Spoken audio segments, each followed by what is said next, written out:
Grand Theft Auto 6's swamp region might end up being better than Vice City. And I know that sounds crazy. Vice City is the main attraction. It has the neon, the beaches, the nightlife, the traffic, the clubs, the expensive cars, the chaos, and the nostalgia. That is the location everyone is talking about. But the more Rockstar shows of Leonida, the more I think fans might be sleeping on the swamp. Because the swamp is not just another piece of empty countryside. It could be the most dangerous, unpredictable, and interesting part of the entire map.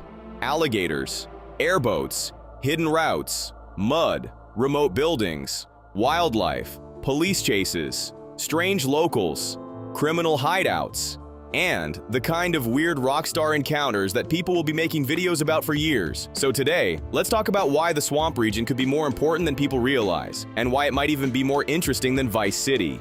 Let's be honest, Vice City is going to get most of the attention. It is the name people remember. It is the part of the map with the most nostalgia. It is the setting fans have wanted to return to for years. And based on what Rockstar has shown, this version of Vice City looks insane. The beaches look bigger, the streets look packed, the nightlife looks ridiculous, the social media chaos fits the modern setting perfectly. Rockstar's official setup places Jason and Lucia in a criminal conspiracy stretching across the state of Leonida, with Vice City clearly sitting at the center of the madness. So no, this is not me saying Vice City will be bad. It probably won't be. Vice City is clearly designed to be the glamorous, chaotic, loud center of the game. But that is also why the swamp might stand out. Because Vice City is expected to be amazing. The swamp is not. And sometimes the best part of an open world is the area people underestimate.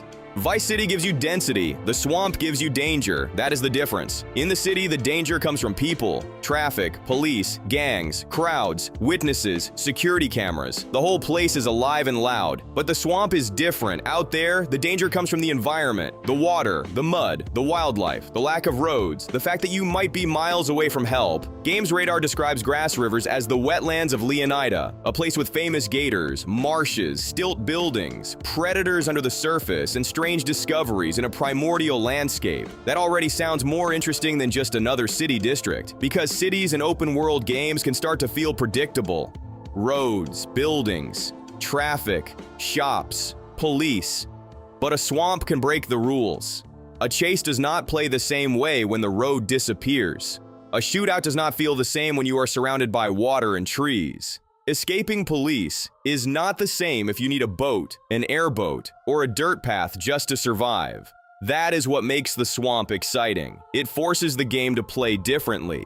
This is where things could get really interesting. Police chases in Vice City will probably be fun. Fast cars, busy highways, traffic weaving, helicopters, roadblocks, classic chaos. But swamp chases could be completely different. Imagine stealing something in the city, escaping through the outskirts, then cutting into the wetlands because the roads are blocked. Now the chase changes. You are not just driving fast anymore. You are trying not to crash into mud. You are cutting through narrow paths. You are switching vehicles. You are using boats. You are dodging wildlife. You are hiding in places the police might struggle to follow. That kind of chase would feel more dynamic than just another highway pursuit. And if Rockstar builds proper police behavior around different regions, the swamp could become one of the best escape zones in the game. The city would be where trouble starts. The swamp could be where trouble disappears. That would be a perfect gameplay loop. Commit the crime in Vice City. Escape through back roads. Lose the police in Grassrivers. Hide out somewhere nobody sane would follow you. That is Grand Theft Auto at its best. Not just chaos. Escape. The other major reason the swamp could be special is wildlife. In a city, NPCs make the world feel alive. In the swamp, animals could do that job. Alligators are the obvious one. And let's be honest, if this game has a swamp region and alligators do not matter, people will complain immediately. They cannot just be background decoration. They need to be a threat. Imagine walking through shallow water and suddenly seeing movement under the surface. Imagine dumping a body or escaping police only to realize you are not alone. Imagine trying to cross the wetlands at night and hearing something move nearby. That is the kind of tension Vice City cannot give you. Red Bull's Biome Breakdown says Grassrivers is an unforgiving swamp area, with muddy marshes, alligators lying in wait, and harsh locals who may be threats as well. That gives the region a completely different feeling. Vice City is dangerous because people are watching. The swamp is dangerous Because nobody is watching, and that is scarier. Every great Rockstar map needs a weird zone, a place that feels slightly off, a place where players go when they want to find strange things, hidden characters, creepy houses, abandoned buildings, strange locals, mysterious vehicles, random events, rumors, Easter eggs. The swamp is perfect for that. Vice City will probably be packed with obvious landmarks, the beach, the clubs, the hotels, the port, the expensive districts, but the swamp can hide things, and hidden things are what keep players exploring. This is where Rockstar could put the strangest encounters in the game: a cabin in the middle of nowhere, a criminal hideout, a creepy cult-style group, a lost tourist, a drug operation, a crashed plane, a body in the water, a local myth everyone argues about online. This is where the map can develop personality, not because it is pretty, because it feels like anything could happen. That is why the swamp might become a fan favorite. It gives the game mystery, and mystery keeps a map alive long after players finish the story. Grand Theft Auto 6 is not just about locations, it is about what those locations allow players to do, and the swamp could make crime feel completely different. In Vice City, crime is loud, rob a store, police arrive, cameras catch you, people film it, cars block the road. Chaos spreads. But in the swamp, crime could be quieter. Smuggling, hidden deliveries, boat routes, drug runs, backwater deals, ambushes, remote stash houses, bodies that vanish where nobody wants to look. That would be a completely different kind of criminal gameplay. Rockstar's official character details already connect parts of the world to drug runners, shakedowns, boatyards, and smuggling-style crime, especially around Jason and Brian Heder. That makes the swamp and surrounding water areas feel important. This is not just scenery. This could be where the dirty work happens. The city is where people spend the money. The swamp could be where people earn it. And that is exactly the kind of contrast the map needs. A lot of open-world games have the same issue. The main city gets all the attention. Then the countryside becomes filler. You drive through it because a mission tells you to, not because you actually care. Rockstar needs to avoid that. If Grassrivers is just a big green gap between locations, then yes, people will get bored. But if the swamp has unique gameplay, it solves that problem. Different vehicles, different police behavior, different wildlife threats, different side activities, different random encounters, different crimes, different escape routes.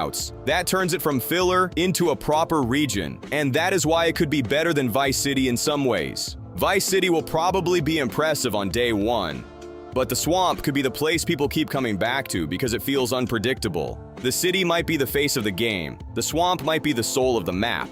If Vice City is amazing, people will say, of course. If the swamp is amazing, people will be surprised. And surprise matters. That is how underrated locations become favorites. Now, let's be fair, most players will probably still prefer Vice City, and that makes sense. It is easier to love a city. There is more happening, more traffic, more missions, more interiors, more landmarks, more chaos. It is probably where most of the story will happen.